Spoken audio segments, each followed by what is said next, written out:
buenos días. Como presidente de Nueva Economía Forum, tengo el placer de darles de nuevo la bienvenida al Foro de la Nueva Sociedad que organizamos con la colaboración de Abertis y de la Fundación Abertis.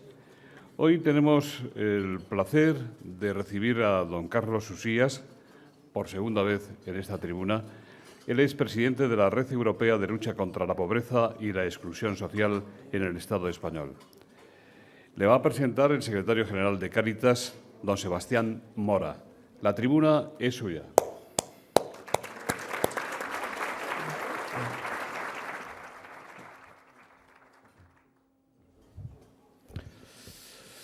Buenos días a todos y a todas. En cualquier ocasión, presentar a alguien una cuestión siempre compleja y muy difícil. Ir más allá del currículum vitae, que todos habéis visto en la página web, sin acabar exaltando en exceso su personalidad o no señalar adecuadamente las virtudes, ocultando los vicios, es algo que hace una presentación muy compleja. Hoy, además, ese camino se hace más empinado, porque debo presentar a Carlos con sumo agrado, pero tengo que presentarlo en un contexto social roto por la pobreza y la exclusión, en el Día Internacional de Lucha por la Erradicación de la Pobreza en el mundo, con una franca retirada de las políticas sociales y con una cooperación internacional enterrada. Y todo eso en un ambiente como este, el Palace, que nos sigue hablando de un mundo que es desigual. Un mundo donde la mayoría silenciosa sigue sufriendo la pobreza y la exclusión. Por ello, yo creo que la mejor presentación de Carlos no consiste en exaltar su persona, sus funciones sociales, presidente de APN, vicepresidente de la Plataforma del Tercer Sector, experto en no sé cuántas cosas, o en mostrar las aficiones de Carlos, que la tiene, y muchas. Os invito a que os invite a comer algún día, porque es un buen cocinilla, sino que creo que la mejor presentación de Carlos es mostrar su causa. Sí, Carlos es un rebelde con causa, y eso hoy en día es noticia. En un mundo desnortado, en un mundo sumido en la desesperanza, que alguien tenga una causa por la que luchar y por la que morir es noticia. Y esa es la causa que nos hermana y afectuosamente nos pone a todos y a todas en camino. Porque Carlos lucha por una causa, él en realidad soñaría con estar entre el público sentado, especialmente si hubiera algún chocolate negro que comer, porque es uno de sus vicios ocultos.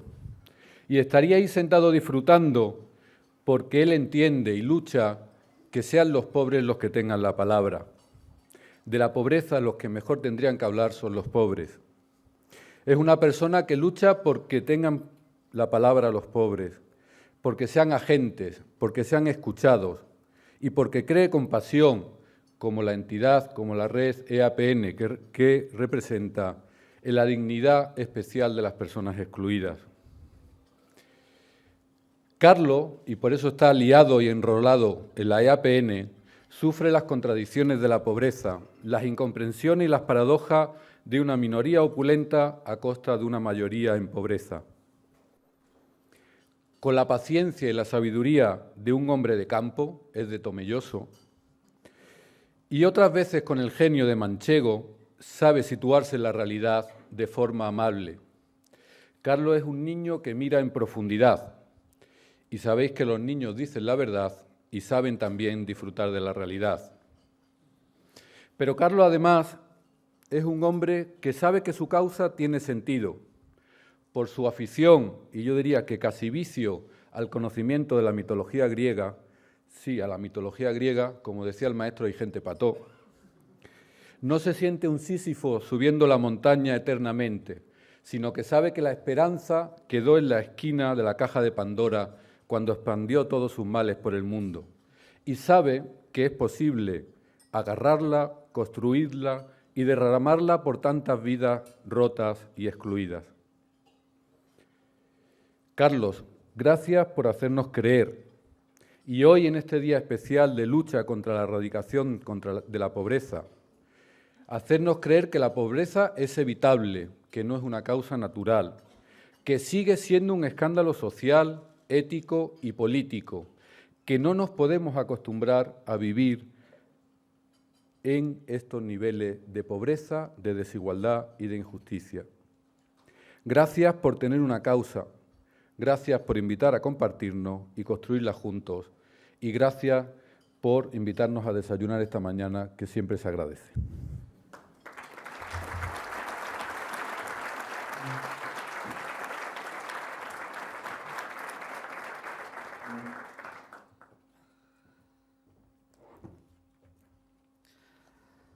Buenos días a todas y a todos. Muchas gracias por estar aquí. Muchas gracias al Foro de la Nueva Sociedad por invitarnos nuevamente a estar en este ámbito. Gracias, Sebas, por tus palabras. Son mucho más allá de lo que yo esperaba, ¿no? Con lo cual, muchas gracias, ¿no? Y también gracias a Cáritas por la labor inmensa que hace, que solo se entiende desde el compromiso personal de miles de personas. Y también gracias a la Iglesia Católica que está detrás. Antes de entrar en materia, decirles que voy a hablar desde la subjetividad. Yo soy el presidente de la Red de Lucha contra la Pobreza y la Exclusión Social, porque así lo han querido las organizaciones miembro. Por lo tanto, voy a hablar desde ahí. No voy a intentar ni ser objetivo, ni lo pretendo, ni quiero que nadie lo piense que lo soy, porque hablo desde esa dirección. Otros intentan que parezcan objetivos y que hablan desde la objetividad. Nadie lo hace. Todo el mundo habla desde donde está y de lo que conoce. La EAPN, la Red de Lucha contra la Pobreza y la Exclusión Social, es una organización europea. Algunos de ustedes la conocerán. Es una organización que está en todos los países de la Unión Europea y que está compuesta por organizaciones europeas y por redes nacionales. Tiene 3 básicos objetivos. 1, poner en el centro de la agenda política las políticas sociales, especialmente la erradicación de la pobreza. 2, el conseguir que las personas en situación de pobreza tengan su propia voz, puedan plantear sus propias propuestas. Y 3, por supuesto, ser un actor de presión social tanto en Bruselas como en cada uno de los Estados miembros para conseguir los anteriores objetivos. En España somos entidades estatales, de ámbito estatal, y también redes territoriales. ¿Cuántas entidades hay en la EAPN? Difícil de contar, porque ¿cómo podemos contar cuando son confederaciones, federaciones, las asociaciones miembros estatales o las redes territoriales que pueden ir desde la Taula del Tercer Sector en Cataluña, que son más de 3.000 organizaciones, a la red de Melilla, ¿no?, que estamos ocupando todo el terreno de esa ciudad? Desde ahí les hablo y desde ahí les quiero hablar. Hoy, Día Internacional de Erradicación de la Pobreza, hablamos de pobreza, aquí en el Palace, y no hay incongruencia.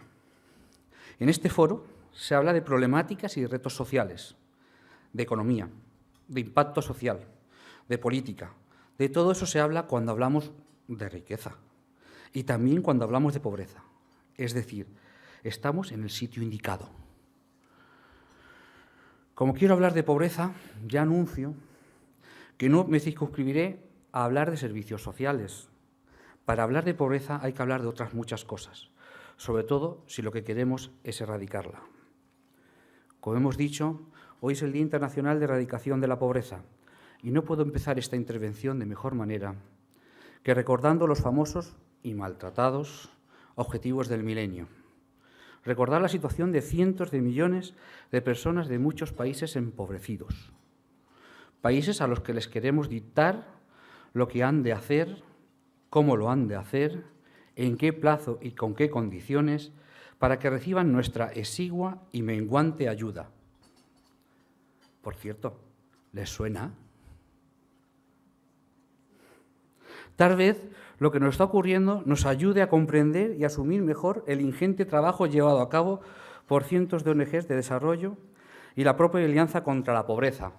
Por cierto, aquí en el Palace anuncio que esta tarde está su acto central a las 7 de la tarde en la Puerta del Sol. Pero ¿cuál es nuestra situación?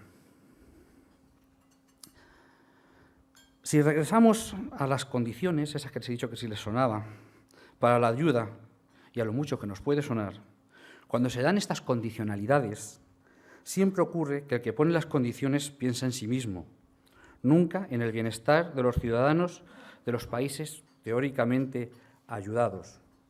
No voy a ser muy prolífico en datos, en la situación que tenemos. Están ahí, y cualquiera que tenga interés lo puede ver.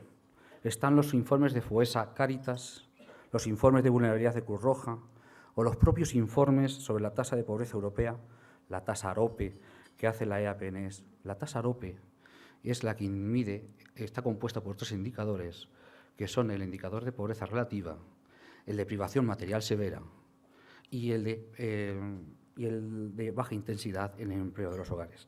Esto hace que corrija un poco la tasa de pobreza, que funciona muchas veces más como una tasa de desigualdad que como un indicador de desigualdad que como un indicador de pobreza. Desde que comenzó la crisis hemos aumentado la pobreza, las personas empobrecidas, a un ritmo cercano al 1 millón anual hasta alcanzar las aproximadamente 12.700.000 personas. Es la única cifra que voy a dar esta mañana.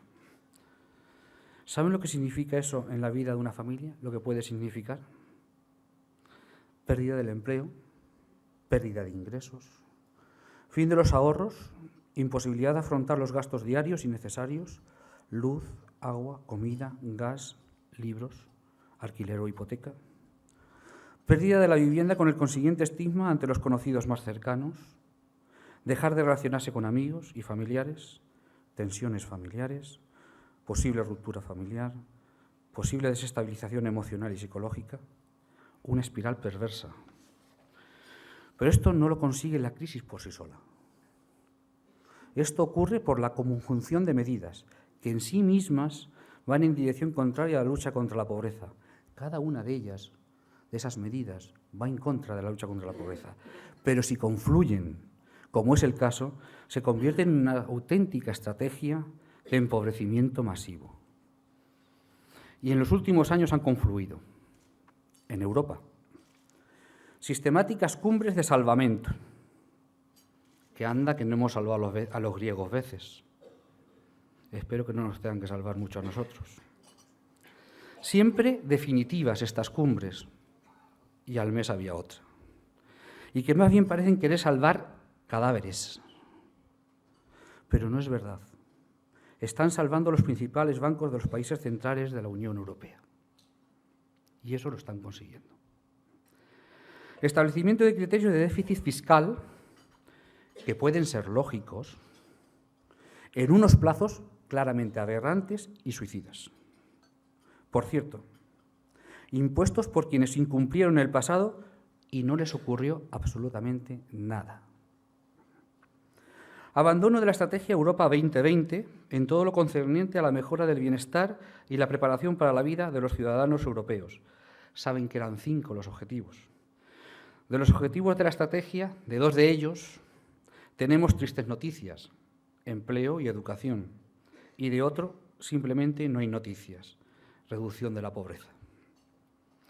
Y la aberración económica quiere ser llevada hasta el extremo de castigar a los países con más dificultades con la pérdida de los fondos estructurales necesarios para su desarrollo, si no cumplen como tienen que cumplir. Por no hablar de la indignidad de querer suprimir los fondos escuálidos existentes para los bancos de alimentos, propuesta del equipo médico habitual de la Unión Europea. Y en España, a nivel estatal, hemos visto las modificaciones normativas básicas para que las comunidades autónomas puedan alterar las ratios de calidad de las prestaciones en sanidad, educación, dependencia. Hemos visto cómo han quedado las becas, las matrículas, el incremento del copago farmacéutico, la entrada del copago sanitario para algunos colectivos. Hemos visto la subida de impuestos, especialmente el IVA, que es el que más afecta a las rentas más bajas. Hemos visto la limitación de ingresos por parte del seguro de desempleo, el aumento del desempleo, la fiscalización cada vez más arbitraria de las entidades sociales, la desaparición de hecho o en vías de las obras sociales de las cajas de ahorro. Y a nivel autonómico, vemos cómo desaparecen los apoyos a las familias en comedores escolares, aulas matinales, gratuidad de libros, transporte escolar, todo esto unido al aumento de la ratio de alumnos por aulas, En sanidad aumentan las listas de espera y estamos en puertas de reducir prestaciones gratuitas. Hemos pasado de ser sujetos de derechos a ser asegurados. Se reducen o desaparecen todo tipo de prestaciones sociales. Las entidades sociales ven cuestionados y eliminados sus programas promocionales. Los programas promocionales son aquellos que lo que buscan es que la persona esté en condiciones de poder ir adelante, de tener una vida. Y de los ayuntamientos, de esos ni hablamos. Están desbordados y o en quiebra técnica. En definitiva, no estamos sufriendo recortes que puedan tener un carácter coyuntural. Queridas amigas y amigos, estamos ante un cambio de modelo social, que es mucho más grande, mucho más importante. Las entidades sociales lo vemos día a día, no solo por la acumulación de deuda, por la reducción de servicios o programas prestados, por la presión fiscalizadora, por la presión del mayor número de personas a atender, sino también, y sobre todo, porque no se nos llama a luchar o a evitar la pobreza. Se nos llama a paliar o a trabajar contra los efectos de la pobreza. Un inciso. Ojo, es necesaria e encomiable la gran labor que se está haciendo para atajar los efectos de la pobreza. Dar de comer, vestir, calentar o alumbrar la casa, tener un hogar donde vivir, etc. Y debemos seguir haciéndolo las entidades sociales. Pero conseguir que no se nos mueran las personas es un derecho básico de primera generación, no una estrategia contra la pobreza. ¿De qué nos sirve a los ciudadanos ser la décima, a lo mejor somos la duodécima ahora, no sé, la décima potencia económica mundial si solo garantizamos a millones de personas comida y vestido? Y regreso a lo que estábamos hablando. Se nos llama para actuar contra los efectos de la pobreza, pero no se nos llama, ni apoya, ni se impulsa, y me atrevo a decir que no se ve con buenos ojos que trabajemos contra las causas de la pobreza, que trabajemos para que el pobre, además de vivo, tenga vida. Y estamos ante un cambio de modelo. Y si estamos ante este cambio de modelo, ¿qué hacemos? Las entidades sociales tenemos la responsabilidad moral de trabajar para que se garanticen las coberturas básicas del día a día, al tiempo que trabajamos por un modelo social inclusivo que contemple una clase media fortalecida sin dejar gente en la cuneta. Debemos exigir las responsabilidades para con los ciudadanos en los niveles europeos, estatal y autonómico. Hay ciertas responsabilidades que no son de las entidades sociales, son de las administraciones públicas, en cada uno de los niveles. Y también la implicación de los actores sociales. Y aquí entra el tercer sector, la acción social. Son nuevos tiempos que están cambiando el modelo social y a la propia sociedad. La solución no es posible sin cambio en las estructuras decimonónicas de gobierno y de gobernanza. No es posible profundizar o conseguir que el cambio sea para bien sin contar con los sujetos objeto de la acción. Cuando queremos afrontar los problemas financieros, hablamos con los financieros. Si es del automóvil, pues con las empresas automovilísticas. Si es con la agricultura, pues con los agricultores. Es decir, con los expertos por su experiencia e interés. Pero cuando hablamos de la pobreza, aquí habla todo el mundo, no pobre, para aplicar recetas a los pobres que nunca serán aplicadas a quienes las proponen. Por ello, las entidades sociales han de fortalecer la voz de los más vulnerables, la participación de las personas empobrecidas, en comunión con las clases medias, en una alianza que nos permita construir un nuevo pacto o contrato social. El contrato social de después de la Segunda Guerra Mundial garantizó paz y bienestar social por medio de sistemas democráticos. Si se rompe unilateralmente este contrato, podemos adentrarnos en tiempos muy oscuros. Estamos a tiempo de crear un nuevo contrato y el tercer sector, aún no siendo lo suficientemente reconocido, está llamado a ser actor determinante por varios motivos. Es un sector que se enmarca en el siglo XXI. Ha de ser el que traslade los objetivos de desarrollo económico y social inclusivo. Ha de ser vehículo de participación ciudadana. Pero ojo, para ello también ha de cambiar en la dirección de fortalecer su base social, sus principios éticos, su funcionamiento democrático y la implicación de los voluntarios y personas objeto de su acción. No podemos pretender que todo cambie sin cambiar nosotros. También nos afecta el cambio. ¿Y todo esto para qué? Para conseguir que no sigan creciendo las desigualdades, para que las personas y familias tengan un objetivo de vida, de mejora de vida, para que las situaciones de vulnerabilidad sean afrontadas desde los principios de la justicia social. ¿Y todo esto qué requiere? Una política de garantía de rentas básicas para luchar contra la pobreza. La gente necesita tener instrumentos para poder mantener una vida digna. Una estrategia de fomento del empleo inclusivo que mantenga a las personas fuera de la pobreza. Un acceso universal a los servicios básicos de calidad. Estas 3 cosas que he dicho no son cosas que se le ocurran a un loco de una ONG, que parece que vivimos nada más que para pedir. Esto lo dijo en el 2007 ya la Comisión Europea, ¿no?, cuando hace la recomendación de inclusión activa para toda la Unión Europea. Esos 3 principios. Porque ya la Unión Europea, la Comisión Europea, se dio cuenta que es verdad que el empleo es un elemento inclusivo, pero solamente si el empleo tiene ciertas condiciones, porque si no nos encontramos con los trabajadores pobres. Es decir, el empleo solamente saca de la pobreza si ese empleo garantiza estar por encima del umbral de la pobreza. Si no, no es empleo, es un apaño para que la empresa tenga más beneficios y los costes que no tiene la empresa los asuma el Estado por medio de ayudas y apoyos sociales. Que, por cierto, es lo que está ocurriendo en Alemania. ¿Saben ustedes esos mini-jobs, esos mini-empleos que se hablaban, que parece ser que a alguien se le ocurrió decir que eran una panacea? ¿Saben ustedes que de cada 8 personas que entran por ese sistema al mercado laboral, solamente 1 de cada 8 consigue tener un empleo estable?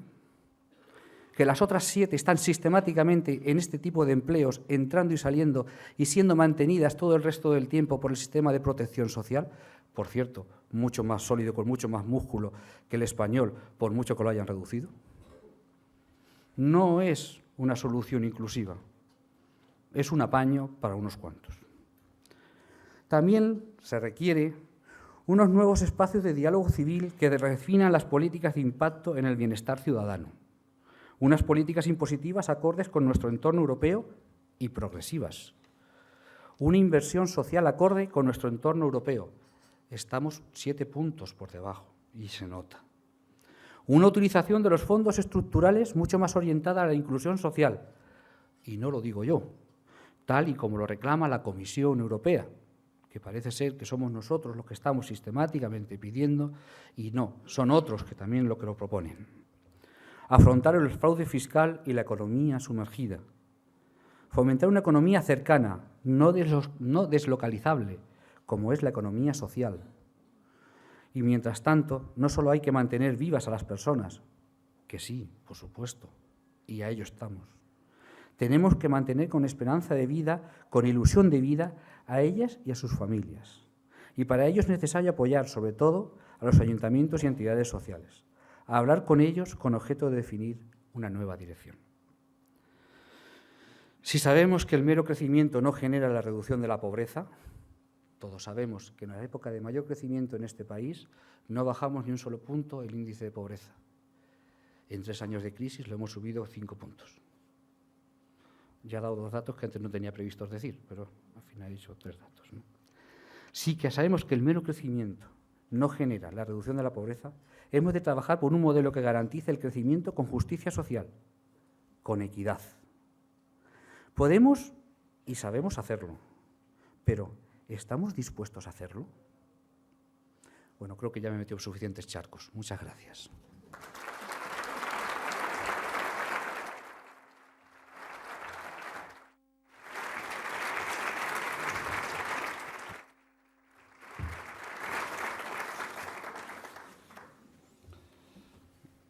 Muchas gracias.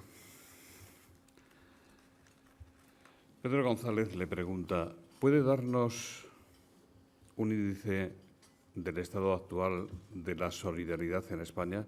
Si es cada vez menos evidente entre los ricos y los menos pobres de un país, ¿no le parece que la solidaridad será también cada vez menor entre los países de la propia Unión Europea? es que es el mismo mecanismo.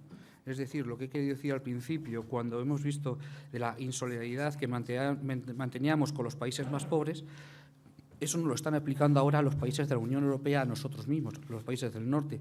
Y eso es lo que ocurre en la sociedad habitualmente. Es decir, hay un sector de la sociedad, el más enriquecido, que sistemáticamente da recetas y dice cómo hay que tratar a los más empobrecidos, que cada vez están más empobrecidos. Hay temas de actualidad.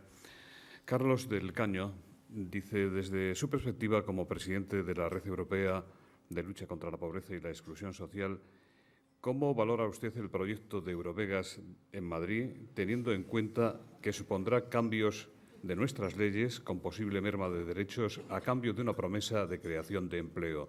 ¿No cree usted que Eurovegas será un colosal monumento a la riqueza y la desigualdad? Aquí hay varias cosas. Vamos a otro charco. Aquí hay varias cosas, ¿no? Primero, los empresarios, su función, ¿no? Yo no creo que nadie monte una empresa pensando en crear empleo. Lo que piensan es obtener beneficios y es lógico, lícito y legítimo. Con lo cual, si ponemos siempre el tema de que se va a crear empleo, estamos pervirtiendo la naturaleza de lo que verdaderamente estamos haciendo. Tenemos que tener cuidado con eso, que está bien que se cree empleo. No todo empleo vale. Eso también lo he dicho antes. Segundo, hombre, pues depende de lo que hagamos también y cómo lo adaptemos, porque si, por ejemplo, ocurre, como puede ocurrir, que lo mismo los sistemas públicos de loterías o que están con entidades sociales, loterías importantes como por ejemplo de la ONCE, se encuentran con que tienen menos derechos que incluso los casinos que se vayan a montar simplemente para que los otros puedan obtener más beneficios, pues entonces estamos hablando de algo ya mucho más serio que lo que pueda ser no simplemente que se pongan unos establecimientos de este tipo. Y segundo, yo sigo pensando que cualquier tipo de proceso de crecimiento debe de estar más vinculado a lo que puedan ser los desarrollos del entorno comunitario. Más preguntas. Constantino Moreno, ¿qué piensa de la nada edificante permisividad y quizás connivencia que ha permitido construir el imperio de la mafia china en España, construido en base al abuso y maltrato de tantos hombres, mujeres y niños chinos, hacinados en naves y trastiendas? Pues mire usted, el delito es un delito y hay que perseguirlo. Y eso es un delito. Y ahí se han cometido varios delitos. Uno de ellos es el trato a las personas, el tráfico de personas, y, por supuesto, luego están los delitos económicos que también hay que perseguirlos, no solamente los de los chinos, sino los de aquí también, ¿no? Los delitos económicos hay que perseguirlos, ¿no? Y, por supuesto, el tráfico de personas, el maltrato a las personas, los derechos de las personas, eso están por encima de cualquier otro. Francisco José Alonso Rodríguez, presidente de la Liga Española Pro Derechos Humanos, le pregunta cómo acabar con los especuladores, los ladrones de guante blanco, cómo lograr una mejor justicia castigando con firmeza a los que sacan del país las grandes fortunas que causan descapitalización del país. Hombre, si tuviese la solución, yo creo que me contrataría casi cualquiera, ¿no? Eso seguro, ¿no? Además. Pero lo que sí es necesario es tener la vocación de hacerlo, la voluntad de hacerlo. Y eso es lo que se tiene que demostrar. Mire, el tener la vocación y hacer las cosas no te garantiza que lo vayas a conseguir. Pero tienes que tener la vocación y se tiene que ver que se está intentando, que se quiere trabajar y que se trabaja contra lo que puede ser el fraude fiscal, la especulación, porque si no, difícilmente vas a conseguir los réditos que se dicen que se quieren tener. Julio Vidal, del Club Internacional de Prensa. ¿Cuántas asociaciones como la suya publican claramente en Internet la contabilidad de ingresos y el detalle de los gastos? Isabel Velasco le pregunta si no le parece a usted que hay agencias y ONGs que retienen de lo recaudado grandes cantidades para mantener sus gastos internos y de organización. Bien, primero, yo creo que la publicación de lo que pueden ser los balances, las cuentas de pérdidas y ganancias es una obligación que deberíamos tener las entidades sociales. Es más, yo creo que es una exigencia que debemos dar, las fundaciones tienen que darlas a los patronatos y, desde luego, desde la de APN, totalmente de acuerdo en que se hagan públicas sin ningún problema. Cuanto más transparencia, mayor apoyo podemos tener las entidades sociales. Eso, por supuesto. Y segundo, porque estamos trabajando con dinero de los ciudadanos, que nos llega vía administraciones o vía donaciones directas de los propios ciudadanos, con lo cual tenemos que dar transparencia al dinero que estamos utilizando. Y en qué no lo gastamos también hay que explicar en qué no lo estamos gastando y demás. Y cuando se dice también que no lo estamos gastando en los aparatos y demás, hay que tener en cuenta que algunas veces lo que estamos haciendo es haciendo unas prestaciones que, si no las hiciésemos nosotros, una de dos, o no se harían o serían muchísimo más caras. Con lo cual, eso no es un gasto de estructura de las organizaciones, sino que es un gasto de las prestaciones que estamos dando a los ciudadanos para que estén mejor de lo que están en estos momentos. Generalmente, ciudadanos que difícilmente encontrarían otro tipo de recursos y ayuda. Paloma Escudero, directora general de UNICEF en España, dice: ¿qué respuesta ha tenido EAPN del Gobierno y del Parlamento a su propuesta de contrato social contra la pobreza y el crecimiento de las desigualdades en España? Bien, en estos momentos hemos solicitado, no solamente desde APN, sino desde la propia plataforma del tercer sector, estamos solicitando lo que sea una estrategia contra la pobreza en España. Se hace necesaria e inmediata. En estos sabemos que, se va a crear una mesa con la propia plataforma del tercer sector, una mesa de diálogo y para hablar de cómo podemos llegar adelante, pero tenemos que decir que hasta ahora, de las propuestas que hemos presentado desde el año 2008 hasta aquí, el resultado ha sido difícilmente detectable. Juan Antonio Segura le pregunta si debemos esperar a crecer para distribuir o, por el contrario, sería imposible una nueva etapa de desarrollo sin previamente no distribuir o no redistribuir. El debate no es si primero crecer y después distribuir o primero distribuir y después crecer. No, es que hay que crecer distribuyendo, porque si no, lo que se queda en segundo lugar se queda. Se hace nada más que lo primero. Hay que hacer las dos cosas al mismo tiempo. Es un debate falso, porque si no, nos encontraríamos con la situación que hemos vivido antes, o bien nos podemos encontrar repartiendo miseria, y ni lo uno ni lo otro. Necesitamos tener una estrategia que contemple desde el primer momento, desde el principio, una estrategia contra la pobreza, que no significa que todos tengan lo mismo, significa que todos tengan un mínimo digno. Más preguntas. Maite Antona, de Servimedia, ¿qué le parece que Grecia permita vender alimentos caducados a precios más baratos para los más desfavorecidos? ¿Debería hacerlo también España? Eso lo único que significa es el nivel de desesperación al que está llegando ese país. Y espero que aquí no se tenga que plantear, porque aquí los alimentos caducados ya se los comen mucha gente. No se venden, pero se los come mucha gente. Y eso es simplemente ejemplo de la desesperación a la que se puede llegar en un país. Ana Rodrigo, de la agencia EFE, ¿quién debe integrar el pacto o contrato social que usted propone y cómo se articularía?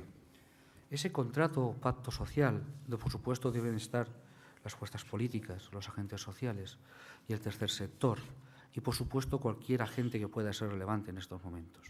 Estamos en una situación de verdadera emergencia y no puede ser que cuando todo el mundo nos dice que estamos en situación de emergencia, más autismo hay a la hora de buscar las soluciones. Tenemos que tratar de relacionarnos unos con otros, discutir, hablar y poner en común. La gente suele ser bastante razonable y si se plantean cosas razonables se pueden llegar a acuerdos. Es necesario ese gran pacto. No son nuevamente los pactos de la Moncloa. Estamos en un momento distinto, en unos tiempos distintos, en una situación distinta, con unos agentes y unos actores distintos. Por lo tanto, tenemos que hacerlo de una manera distinta. José Manuel González Huesa, director de Servimedia, dice: estamos en campaña electoral en las 3 comunidades históricas y la erradicación de la pobreza apenas aparece en los programas de los partidos. ¿Por qué no es una prioridad de los políticos la lucha contra la pobreza? ¿Qué medidas deberían asumir los partidos para luchar contra la exclusión? Bueno, eso así no es. Usted pregúntele a cualquier político que está en campaña si le preocupa la pobreza. Va a ver si es una preocupación. La más, la que más le preocupa. Lo lleva en el corazón permanentemente. Siempre le duele mucho el corazón. Ya quisiéramos que pusiesen más corazón en el dolor de las personas que están en pobreza. La realidad es que siempre ha sido una política secundaria. Pero, ojo, también es verdad que hay políticos que hacen esfuerzos, que intentan hacer cosas, que quieren llegar más adelante. Los encontramos en cualquier gobierno regional, en cualquier ayuntamiento. No necesariamente en servicios sociales, te los puedes encontrar en empleo, en vivienda, y bueno, lo que es para bingo es si te los encuentras en economía, ¿no? Y demás. Entonces lo agradeces muchísimo más. Pero es cierto que hay muchos políticos, que sí es verdad que les preocupa el tema. Otra cosa es que se sepa afrontar la materia. Ojo, que no sé yo si muchos lo sabríamos luego afrontar si estuviésemos en esa responsabilidad. Todo hay que decirlo. Pero sí es cierto que no podemos decir con carácter general de que no les interese. Es verdad que no está en el frontispicio de los programas electorales ni en el pensamiento diario de los distintos responsables.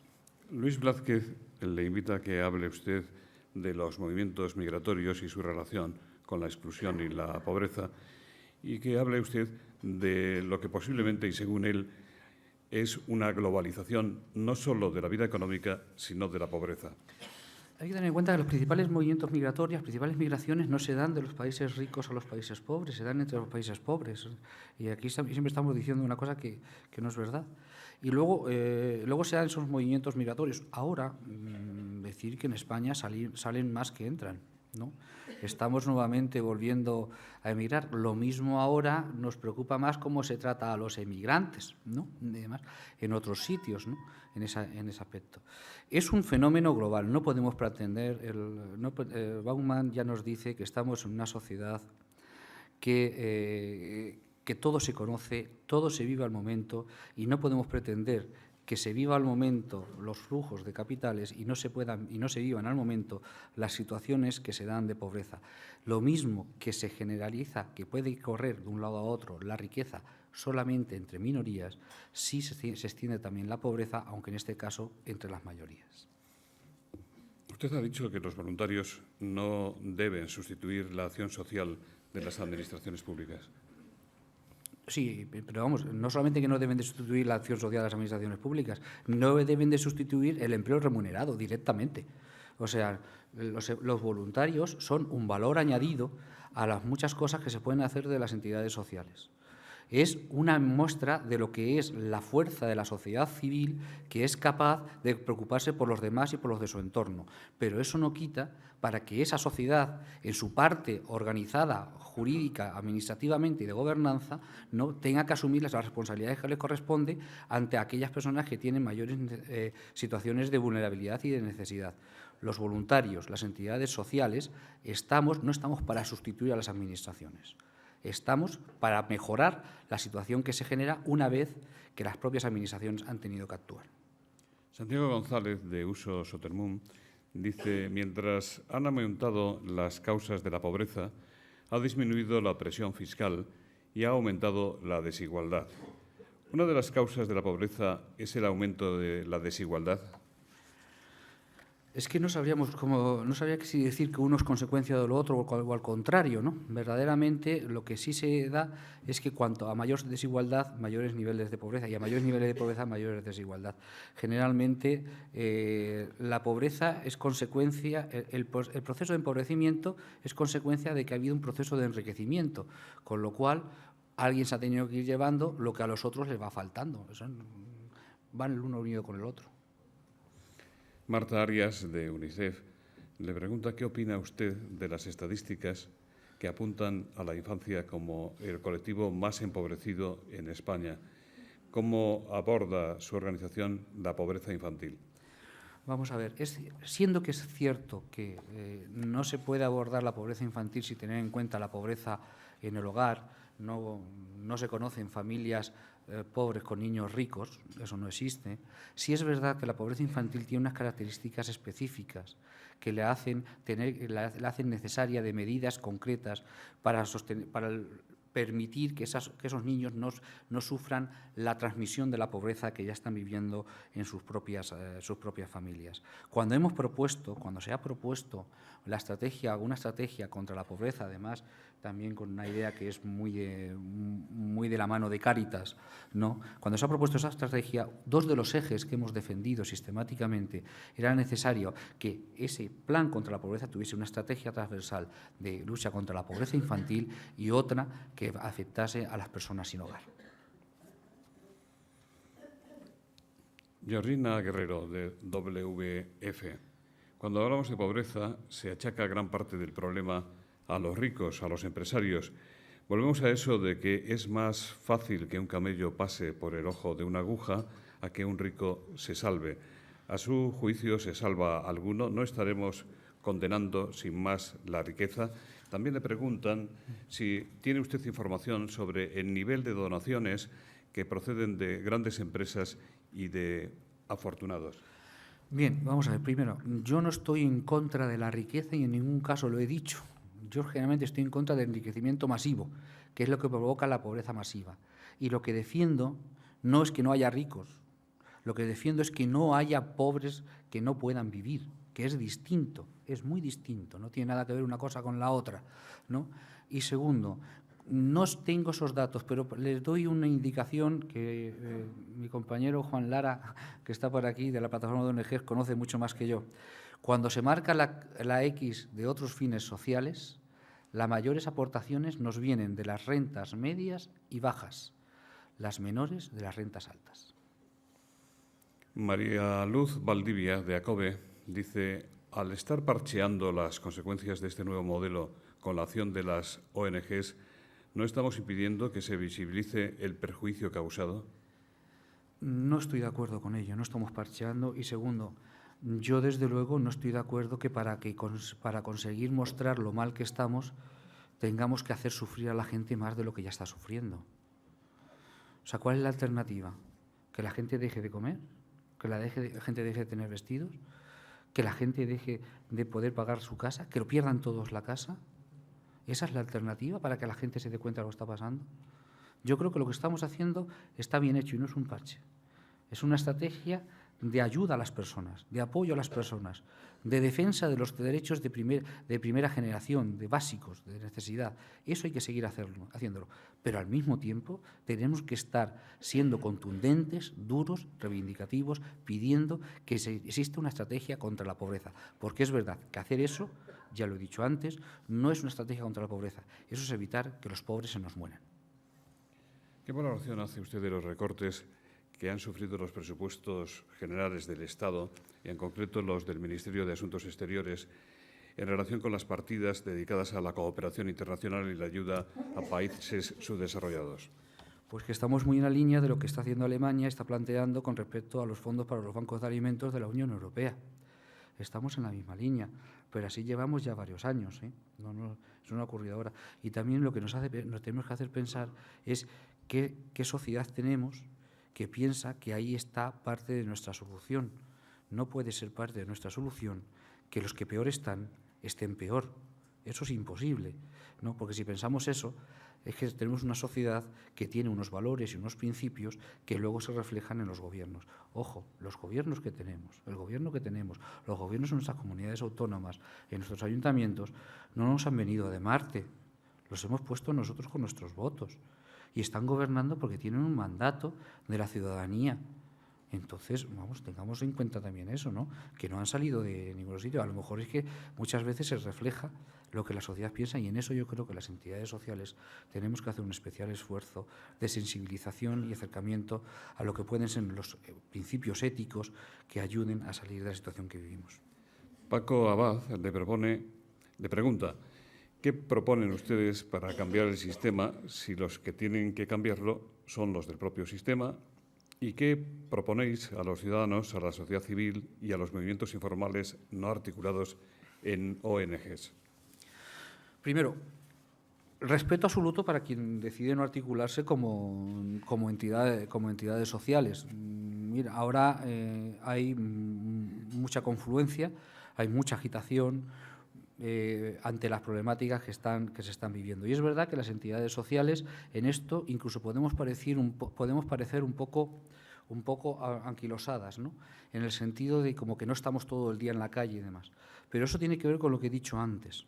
Y es que al mismo tiempo que proponemos para futuro, tenemos que garantizar el presente de mucha gente.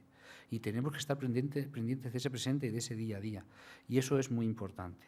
¿Y qué proponemos? ¿Cómo se puede cambiar el sistema desde dentro? Pues como algunas veces ya hemos hecho y en este país tenemos experiencia de poder cambiar el sistema, los modelos desde dentro. Y además fue un cambio mucho más importante que el que se dio en aquel momento. Yo creo que se pueden hacer las cosas porque si no se hace de esa manera, entonces se hace contra alguien, contra quien está. Y sería una mucho peor solución. Tenemos que llegar a un pacto, a un contrato social en Europa y en España que nos permita garantizar a las personas no solamente la vida, sino el derecho a una vida. Pues ya hemos de terminar. Don Ernesto Mata, presidente del Consejo Asesor de Abertis en Madrid, va a despedir el acto en nombre de las entidades que hacen posible esta tribuna. Muchas gracias. Pues en nombre de Abertis y su fundación, desearía dar las gracias ante todo al Foro Nueva Sociedad y a su presidente, José Luis Rodríguez, por invitarnos a sponsorizar un acto como este, un evento de tanta trascendencia y sensibilidad. Dar las gracias también a Sebastián Mora por su muy buena presentación y simpática que ha hecho de nuestro conferenciante. En este momento que vive España con tantos problemas, oír y escuchar a Carlos Usía, hombre, pues es muy bueno porque nos vuelve a hablar y nos recuerda la escala de valores, que es importantísimo. De todo lo que ha dicho mucho, yo me diría con una frase, por resumir, esa que dice, se nos llama para actuar sobre los efectos de la pobreza y no sobre las causas. Eso es importante. Y él concluye su disertación aquí arriba, en el atril, diciendo que ya se ha metido muchos charcos y que por eso le toca a otra persona hablar. Y yo digo, bendito charco, bendito charco.